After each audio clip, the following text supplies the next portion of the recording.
Hey everyone out there in the VC, it's Carl. I just want to do a quick video, just talk about something that is important to me.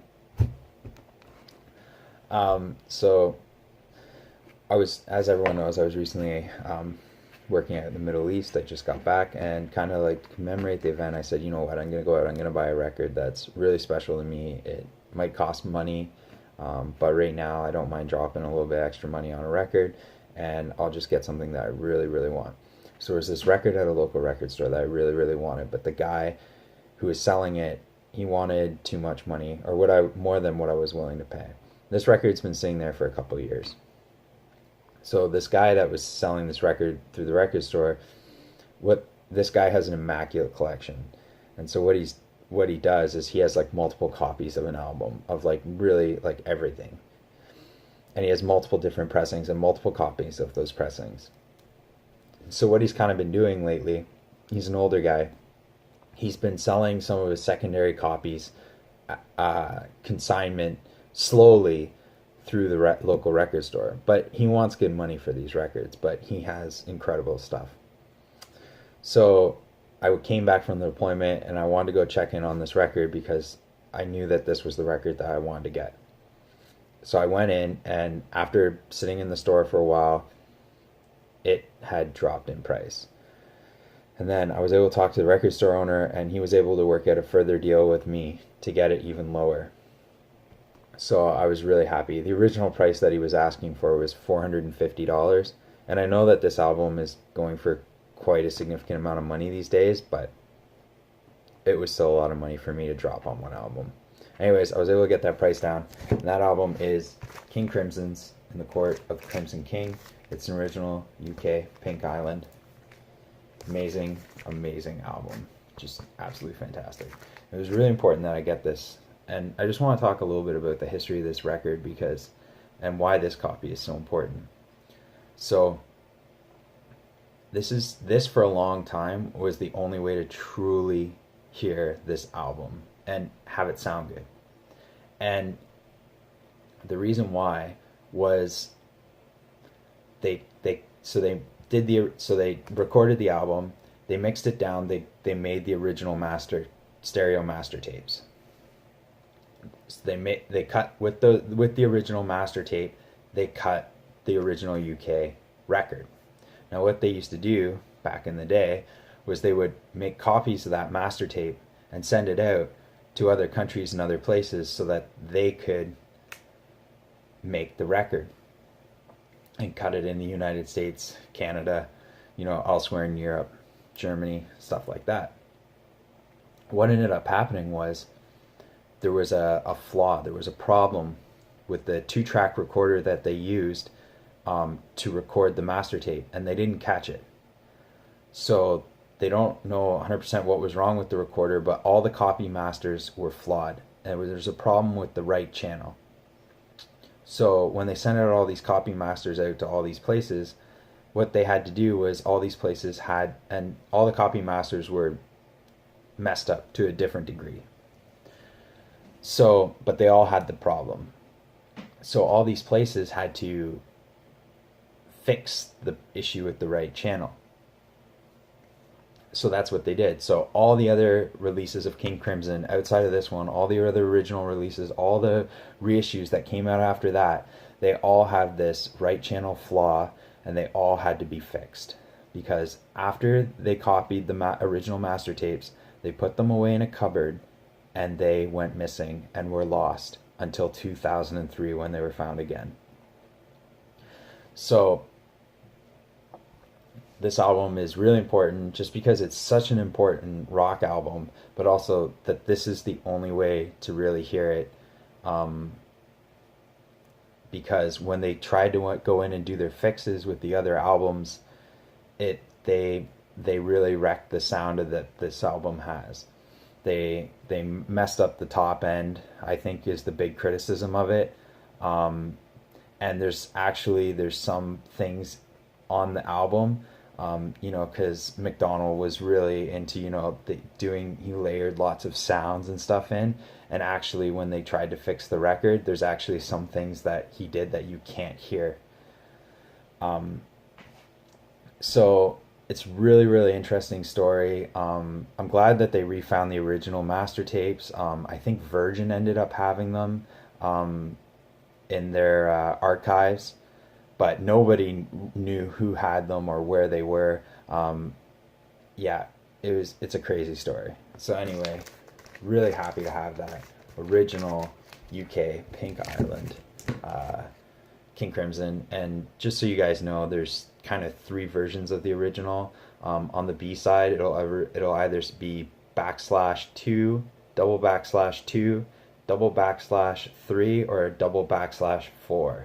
And mine's a /3. The /2 is obviously the original, like first hot press off the shelves. I think that one might have also had a textured cover, but I've never seen one, so I can't really say other than, what I might have seen on the internet and what I'm trying to remember. I also found a really cool interview with Robert Fripp about this. I'll just read out the interview for you here, and he basically, so what this interview is from, just to like set the story, is Robert Robert, so they when CD first came out, perfect sound, everything like that. What they ended, and everyone, this is why everyone says CDs are a scam, and it was just something by the music industry so they could resell you all the albums that you already had, and claim that it was going to be better, and you were going to shell out a ton of money for them, and it wasn't actually better. And this is one example of that. So when they put out King Crimson in the early '80s on CD, in the Court of the Crimson King, they they they just basically were having these, like, secondary guy, it wasn't like these big wigs like, Steve Hoffman, or all these, Bob Ludwig, all these big mastering guys. It wasn't any of those. It was like these little, like, guys who, and all they were doing was taking the original master tapes, copying, like transferring them over and then they were making the CD with that. So it was just basically like a direct recording. They do a digital recording of the original tape and then make a CD. The thing was with King Crimson, the Court of the Crimson King, is there was a flaw with the copy masters, and these guys didn't know that. And so what happened when they made the original CD was they just copied it over and put it out. And people, I don't know, a lot of people out in the VC might have bought it and remembered this, but there was some outlash about it. People were upset. They said that it didn't sound right. It sounded bad. And that's because it had that issue with the right channel. People said it sounded muddied. It wasn't, how they remembered hearing the album. So Robert Fripp didn't know that they were even reissuing the album. The only way he found out that they were putting the album out on CD was when he started getting royalty checks for it. So then he found out that they had just copied a copy master and not tried to fix any of the issues that were going on with these copy masters. So the context of this interview is Robert Fripp is I think this is from 1989. He's talking about the 1989 reissue on CD, where he actually went back and had the copy masters fixed. But he talks about what happened with the original tapes, and it's super interesting. So I'll read this for you. When Court was cut in America from the 1/4-inch copy master, there was a fault in the right channel. So that's basically just confirming what I was saying earlier. What we did to balance it at the time was we added a 10,000 hertz and let the right side break up. And when we remastered it in 1989, instead of using a fixed band EQ, we used a dynamic equalization with an Ampex. The currently available remastered Court has things on it you can't hear even on the original vinyl. So what he's saying there is that is basically the fix that they had to do to try and fix the right channel issue that they were having with the copy masters when they were making the CD and when they were making the original vinyl release. They needed this 10,000 hertz thing, the added 10,000 hertz to the right side. the currently, so that's what he's saying.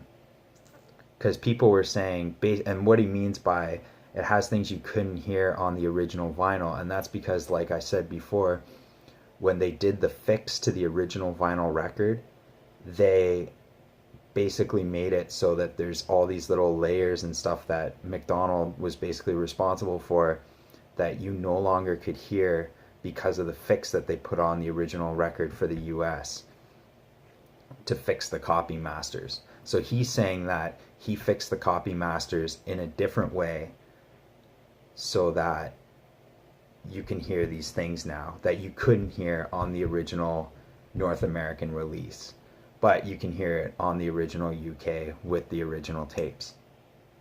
Then he goes on to say,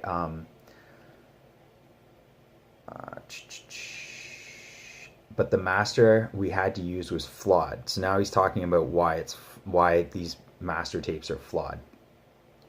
Because the original 2-track machine at Wessex Studio in 1969 that made it either had a worn or damaged head on the right channel, or there was dirt on the head which wasn't recognized at the time. So basically saying when they made these copy masters, there was a problem with the recording machine, as I stated before, in the right channel. They didn't notice it, and they sent out the copy masters, and they shelved the original tapes.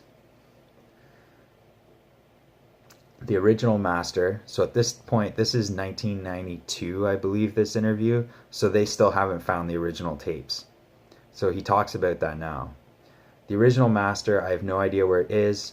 I'm only working with best copy masters I can get. So he's basically gone out to all the copy masters that they made of the original tapes, and he's trying to get the best ones that basically, you know, maybe don't have the issue in the right channel as much, and that's what he's trying to use to redo the album.